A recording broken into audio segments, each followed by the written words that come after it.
Hello! In today's video, we're going to be doing something a bit different and hopefully quite fun. Gambling with the hopes of making lots of currency in Path of Exile. But before the gambling can begin, first we need a little bit of help setting things up from Mr. Perfectly Balanced. He's a simple man. He was exiled for a false charge, and now just wants to rejoin the Inquisition.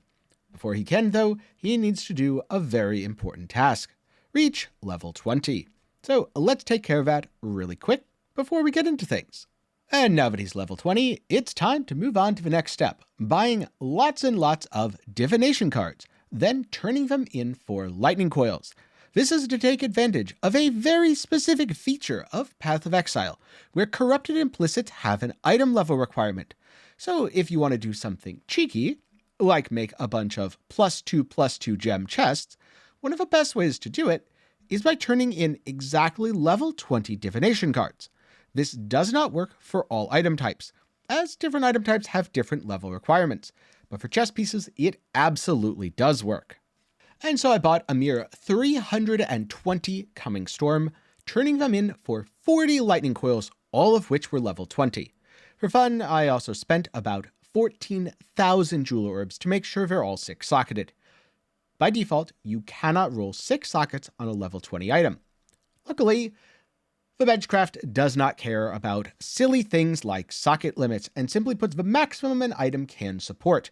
So, if you're ever turning in a valuable divination card and you forget that you're on a low-level alt, you can fix it no problem by using this trick. And so then I had all the chess pieces, I turned in all the chess pieces, and immediately went to work. If you want to see the results of all the double corruptions, do be sure to head over to my stream. It'll be linked up in the card and down below. Watch the whole thing, you'll see all 40. But today, I wanted to talk about some of the fun highlights. For example, this sale, which is one of the largest so far, I got 60 divines for a +2 gems increased damage chest. The best hits are, of course, +2/+2, but 50%-ish increased damage and +2 AoE gems is also a very popular combination, and I happened to get lucky and hit 2 of them within my set of 40.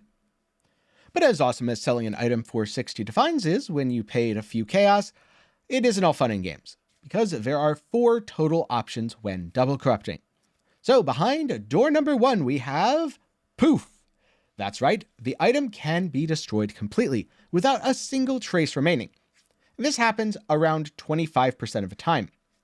Behind door number 2 we have brick, where the item turns into a rare influenced piece. Except it can't, because these items are again item level 20, and item level 20 items cannot be influenced.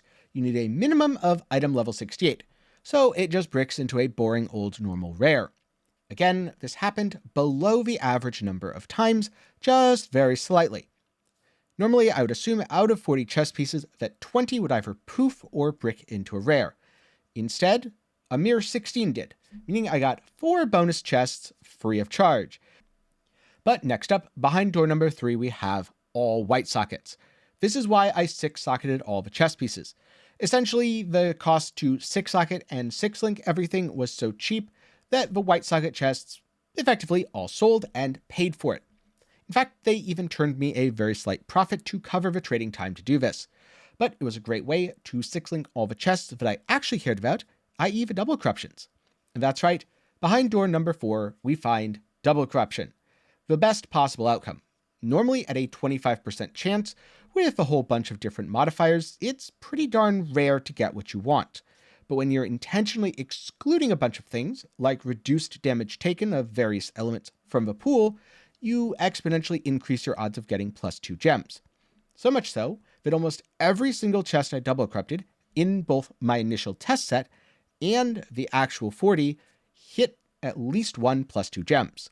But unfortunately, not all +2 gems are created equally, because you can hit +2 Warcry gems, which maybe a Corrupting Cry build would use, but no one else wants.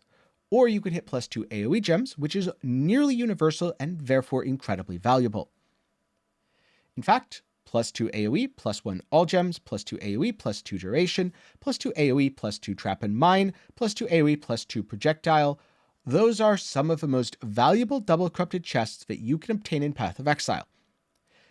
And of course, Lightning Coil might not be the ideal base. You can do this with anything that has a divination card, so I could have done it with chevrons instead.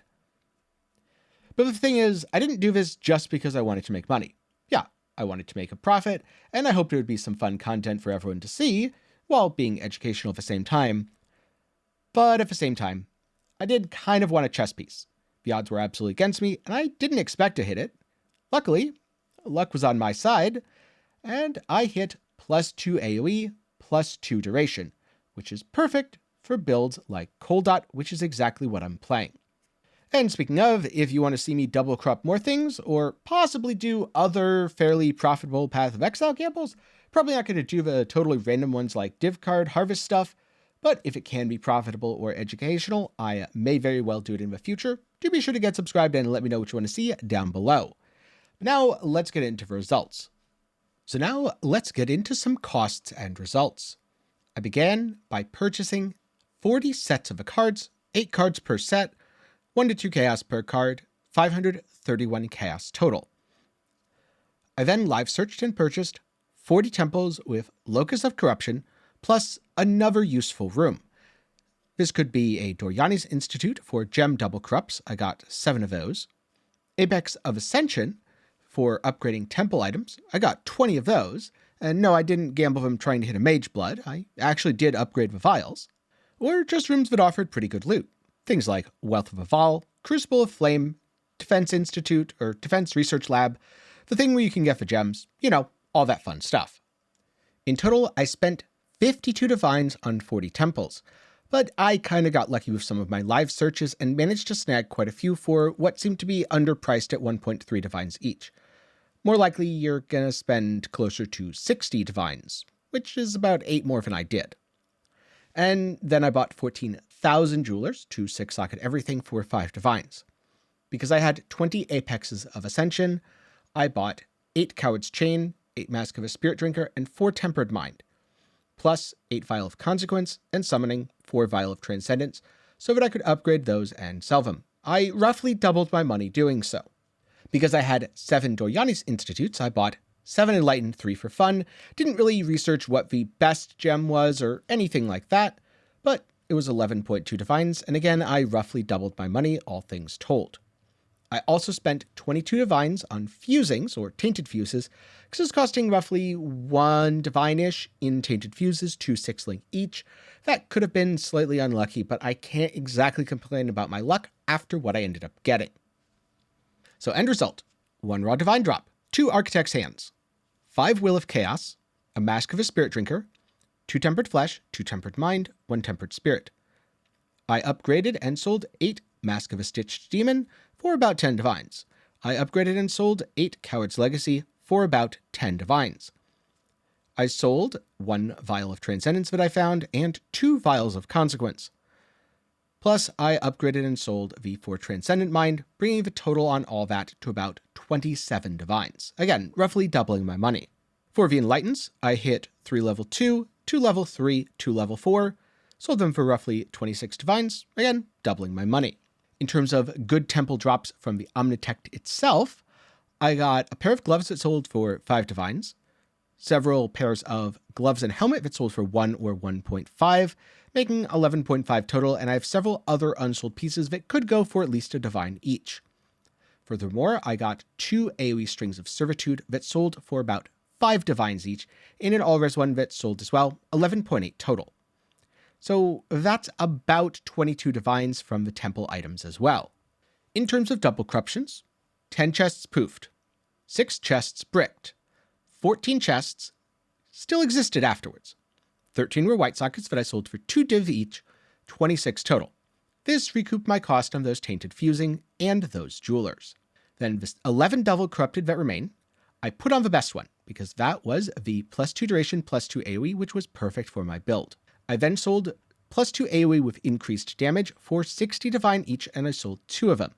This is already 120 divines in profit, because everything else broke me even on my initial investment. At least if I do a little rounding. Exact accounting in just a second. And after that, I sold several other chess pieces for 3 to 11 divines each. In total, I got back 172 divines from the white socket and double corrupted chess pieces. So in total, I spent around 105.5 divines. The temple items sold for around 33, the strings of servitude sold for around 11, the temple mod items around 11, the enlightens around 26, and the chests around 172, for about 253 divines total, or 148 divines in profit. But keep in mind, that's with a few fairly valuable items still unsold. I ended up with 3 double corrupted chess pieces remaining unsold, probably worth about 30 divines in total. And of course, the +2 duration, +2 AoE chest that I was wearing, which I would say is probably going to go for at least 50, but more likely 80. So depending on how the math falls, it could be up to another 100 divines in raw profit for about 250 total, which is absolutely absurd. And I definitely feel like I got lucky. But it was also really fun, and it leads to one very important lesson if you're going to do this yourself. Double corrupting is a gamble, but you can absolutely play with loaded dice and tip the odds in your favor. First, you can do this by turning in divination cards to get a chess piece or other item that's item level 20, or whatever is most appropriate for the mods you're trying to hit. Obviously, if you're on a Helm's Heart, for example, you'd want to be below item level 20 so you can't get plus gems, because nothing gets socketed in that item.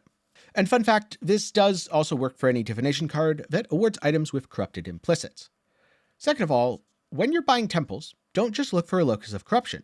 Pair the Locus of Corruption with other useful temple rooms so that not only do you have a fairly reasonable chance of getting what you want and making money, but additionally, you break even from all the other loot. Because that's the thing. I basically broke even without a single chess piece successfully double corrupting into +2 gems. Sure, it wouldn't have been very pretty, and I would have kind of wasted 4 hours of my time, so in that regard there was absolutely money lost. But remember, the base numbers were 105 divines in, and I got around 107 back, counting the white socket chests without counting any of the +2 gems or other successfully double corrupted items. Those were kind of just icing on the cake or pure profit on top. And again, obviously, it took me a couple hours to buy all this and set it up. Let's just say 3 total. And it took me about 4 hours to run through and do everything. But for 7 hours work, getting 148 divines is pretty darn decent profit. And if we instead count the 250 divine number, this gets absolutely ridiculous.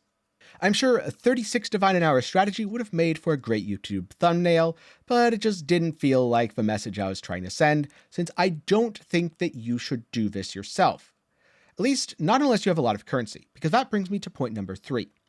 In my initial test run, I corrupted 25 chess pieces, and in my second actual run, I corrupted another 40, for 65 total.